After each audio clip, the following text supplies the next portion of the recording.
हाँ, तो नमस्कार प्यारे बच्चों, कैसे हो आप सभी लोग? उम्मीद करता हूँ बहुत अच्छे होंगे।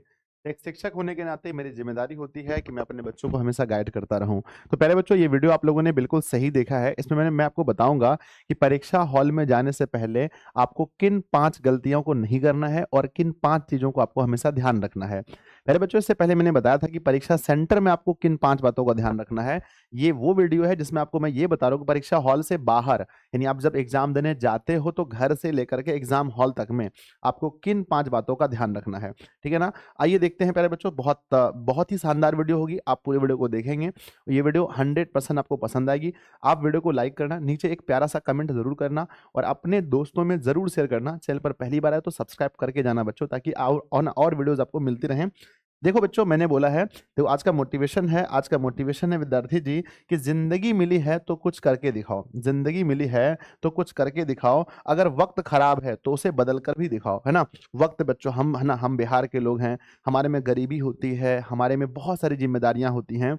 अपने आप को बदलने का, अपने आप को प्यारे बच्चों साबित करने का ये पहला पड़ाव है हमारा। विद्यार्थी जी, कक्षा 10वीं, हाथ जोड़ के निवेदन है, अपना 100% झोंक दीजिए और अपने आप को साबित करके दिखाइए कि मैं भी कोई चीज़ हूँ, ठीक है ना? आइए प्यारे बच्चों, देखते हैं किन 5 बातों का आपको ध्यान रखना है। सबसे पहला सबसे पहला नंबर 1 है बच्चों, है ना? परीक्षा में जाने से पहले ये 5 गलतियाँ ना करें तो टाइटल हो गया। नंबर 1 है प्यारे बच्चों क्या, कि परीक्षा केंद्र में देर से ना पहुँचे। बहुत सारे बच्चों का एग्ज़ाम अभी छूटा है। अभी जो हमारा 12th का एग्ज़ाम हुआ, हज़ारों बच्चे एग्ज़ाम देने से वंचित रह गए। इसलिए प्यारे बच्चों, परीक्षा केंद्र में सबसे पहली बात है, देर से ना पहुँचे। जहाँ भी आपका परीक्षा केंद्र है, अगर आपकी एंट्री 8:57 एएम में सुबह आपकी एंट्री रोकी जा रही है, या दोपहर में बच्चों आपकी एंट्री मान के चलो 1 बजे रोकी जा रही है, मान लेते हैं, तो हमें ये मन में चाहिए कि 8:57 में अगर मेरी एंट्री रुक रही है, तो मैं एनी हाउ, किसी भी तरह विद्यार्थी जी, हर हाल में 8:30 तक मुझे सेंटर पहुंचना है। ये आपकी मेंटलिटी होनी चाहिए। ये मेंटलिटी होनी चाहिए और यहाँ पर हमें 12:30 में पहुंचना है किसी भी हाल में। विद्यार्थी जी, हम पूरा दिन रात मेहनत करके, कई रात हम लोग सोए नहीं हैं, कई दिनों को प्यारे बच्चों कहीं अपने परिवार से, अपने फैमिली से नहीं मिले हैं। अगर सोचो, एक छोटी सी गलती के लिए हमारा पेपर रुक जाए तो कितना खराब होगा। तो ये बात आप भी अपनाएं और अपने दोस्तों को भी शेयर करके बताएं कि संजय सर ने कहा है कि परीक्षा हॉल हमें मिनिमम 30 मिनट पहले पहुंचना है। बच्चों देखो, मार्कशीट से कुछ नहीं होगा, 5-10 नंबर तो आगे पीछे हो जाएंगे, लेकिन अगर आप एग्जाम ही नहीं दे पाओगे तो कितना बुरा लगेगा। एक 12th बच्चे ने ना, एक 12th का स्टूडेंट था, उसका एग्जाम छूट गया था, वो रो रो के मुझे कॉल किया था, मुझे बहुत बुरा लगता है। तो पहली गलती बच्चों, आप नोट कर लीजिए अपने डायरी में, आपको टाइम से पहुंचना है। अपने पापा हैं, भैया हैं, जो भी हैं, जिसके साथ आपको जाना है, अक्सर ऐसा देखा जाता है, वो उसको बुलाते चलिए चलिए। दोस्त होती ना लड़कियों का, वो चाहती है ना वो तैयार होगी तब हम चलेंगे। फिर बोलते संगीता तैयार हो जाओ, है ना, ये मोना तुम तैयार हो जाओ। ऐसा नहीं करना है। लड़के लोग में भी देखते हैं, सूरज तैयार हुआ, है ना, मोनू तैयार हुआ, नहीं यार, छोड़ दो उसको, ठीक है? तुम्हारा पेपर है, तुम सभी टाइम पर पहुंचो, किसी भी हाल में तुमको वहां टाइम पर पहुंचना है, ठीक है ना? याद रखना। दूसरा हमारा पॉइंट क्या आता है? दूसरा प्यारे बच्चों, दूसरा आता है, सबसे अंतिम वाला पॉइंट तो और खतरनाक है बच्चों। दूसरा आता है कि ध्यान दीजिएगा, परीक्षा हॉल में जाने से पहले एक अच्छे पेन का चयन कर लें। मैंने बहुत बच्चों ऐसे बोला है, मुझे पता नहीं मैं कौन पेन से लिखूंगा, बहुत ज्यादा डिमोटिवेट फील होते देखा है। तो अभी आपके पास टाइम है, आप ये तय कर लीजिए, आज ही इस वीडियो को देखने के बाद 1 घंटे बाद आपको ये तय करना पड़ेगा कि आपको बोर्ड परीक्षा में किस पेन से लिखना है। किसी बच्चे को 3 रुपए वाला पेन अच्छा लगता है, किसी को 10 रुपए वाला, किसी को 5 रुपए वाला, किसी भी पेन से लिखना है, आपको फिक्स करना पड़ेगा। आप अगर मुझसे पूछोगे बच्चों तो मैं नहीं बता पाऊँ, क्योंकि मैं किसी भी पेन के बारे में अगर बता दिया तो बिहार में वो पेन लाखों में बिक सकते हैं, ठीक है ना? तो मैं किसी पेन का नाम नहीं बताऊंगा। आपको जो पेन अच्छा लगता है आप उस पेन से लिख सकते हैं बच्चों। और आपके पास जो पेन के कलेक्शन है वो बच्चों ब्लू ब्लू और प्लस में ब्लैक, ब्लू और ब्लैक दोनों होने चाहिए, है ना? पेन के कलेक्शन, और बच्चों एक एक रंग के, कम से कम मिनिमम बच्चों 2 से 3 पेन होने चाहिए एक एक रंग के, ठीक है ना? तो ये पेन आपके पास होने चाहिए। सिर्फ ब्लू से भी लिख के बच्चे टॉपर होते हैं, सिर्फ ब्लैक से लिख के भी टॉपर होते हैं, दोनों से लिख कर भी टॉपर होते हैं, ठीक है ना? इसमें कोई परिभाषा नहीं है।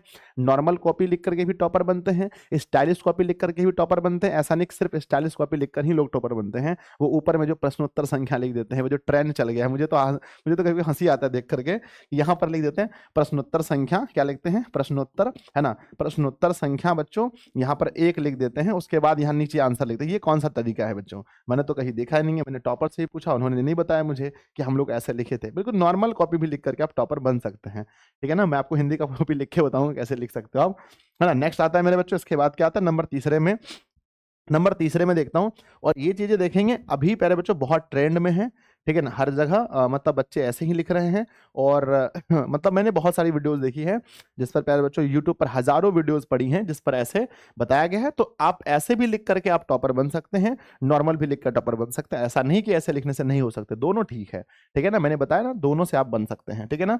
आगे विद्यार्थी जी क्या आता है कि ध्यान दीजिएगा, जब आप एग्जाम हॉल देने जाएंगे एग्जाम के दिन, तो बच्चों भोजन बच्चों बिना तला और छना खाकर जाएं, इस चीज को याद रखना। हजारों बच्चे विद्यार्थी जी एग्जाम के दिन अपने भोजन की वजह से 10 नंबर हर पेपर में कम करके आते हैं।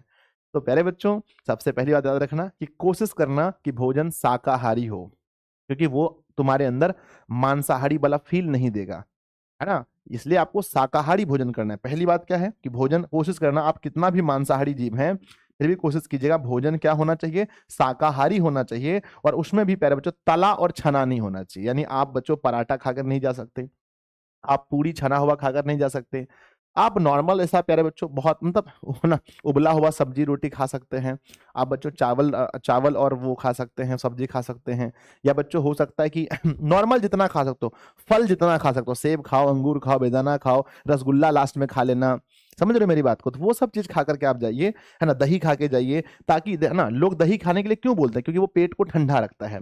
अगर सोचो अगर एग्जाम हॉल में आप गए और बच्चों जो भी चीज हम खाते हैं उसका ऑक्सीकरण होता है, ऑक्सीकरण के बाद बच्चों हमारा माइंड पर उसका असर पड़ता है। तो जितना आप भोजन कम करते हैं, जितना आप अच्छा भोजन करते हैं, हेल्दी करते हैं, फल है ना, फल फ्रूट जूस वगैरह पी के जाइए, एग्जाम आपका बहुत सुंदर जाएगा, ठीक है ना। चलिए अब आगे बढ़ते हैं नंबर चौथे में। चौथा बच्चा को क्या करना है, नंबर चौथा में क्या आपको रखना है याद, कि आपको आरामदायक कपड़ा पहन के जाना है, ठीक है ना। हम देखते हैं बहुत बार एग्जाम हॉल में, क्योंकि आप एग्जाम हॉल में घुसने से पहले आपको हजारों बच्चे देखने वाले हैं। नॉर्मल साहब देख रहे हो मुझे, ये बच्चों इसे कहते हैं आरामदायक कपड़ा। ये आरामदायक कपड़ा है, ना तो कहीं से टाइट है, ना तो हमें बैठने में प्रॉब्लम है, बिल्कुल आरामदायक है। मैं अक्सर देखता हूँ बच्चे, खास करके लड़कियों को देखता हूँ, ऐसे ऐसे कपड़े पहनकर जाती हैं, ऐसा लगता है वो बच्चों परीक्षा हॉल में नहीं, वो मॉडलिंग करने गई हैं, ठीक है ना। तो पहली बात यह है कि आपको कपड़े बिल्कुल नॉर्मल पहनने हैं, ऐसा नहीं कटफट हो इधर उधर सा, ऐसा नहीं, बिल्कुल नॉर्मल, पूरा बदन ढका हो, बहुत सुंदर सा हो, एकदम अच्छा कपड़ा हो जो बैठने में आरामदायक हो।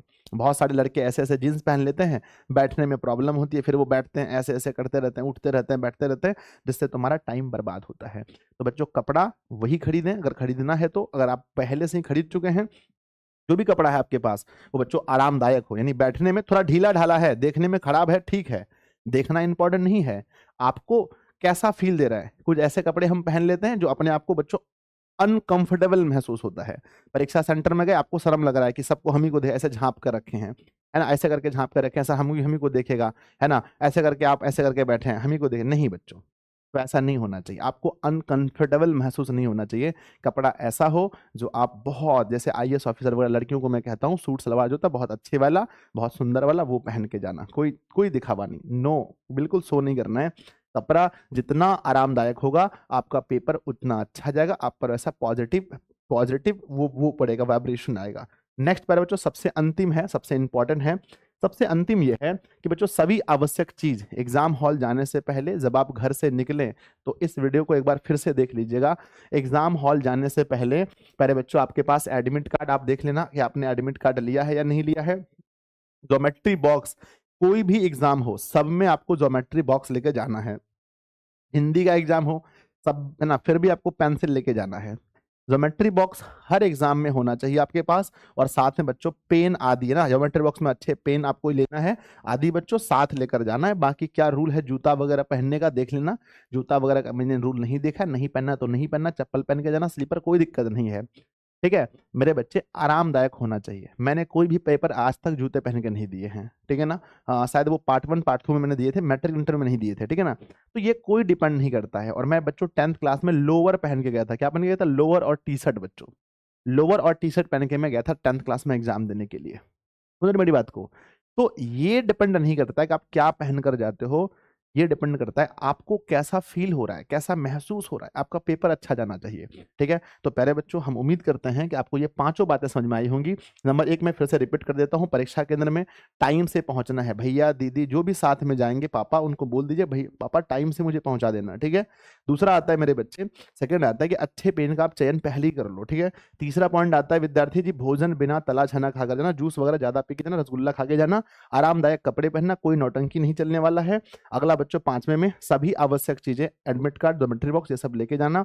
और बच्चों कटिहार पूर्णिया के आसपास के क्षेत्र हैं, तो मैं किसी एक कॉलेज में घूमने आऊंगा, तो अगर आप लोग मिलोगे तो फिर वहां पर हम लोग मिलकर थोड़ी सी बातें कर लेंगे। टाइम से पहुंचना है किसी हाल में। और विद्यार्थी जी जाइए, आप लोग को एग्जाम की अग्रिम शुभकामनाएं, पेपर दीजिए, जो भी तैयारी बचा है उसको कीजिए अच्छे से। इस वीडियो को अपने दोस्तों में शेयर जरूर कीजिएगा, और आपको ये वीडियो कैसा लगा आप मुझे जरूर बताइएगा। क्या आप ऐसी वीडियोस और चाहते हैं, मुझे ये भी लिखिएगा कमेंट बॉक्स में। धन्यवाद बच्चों।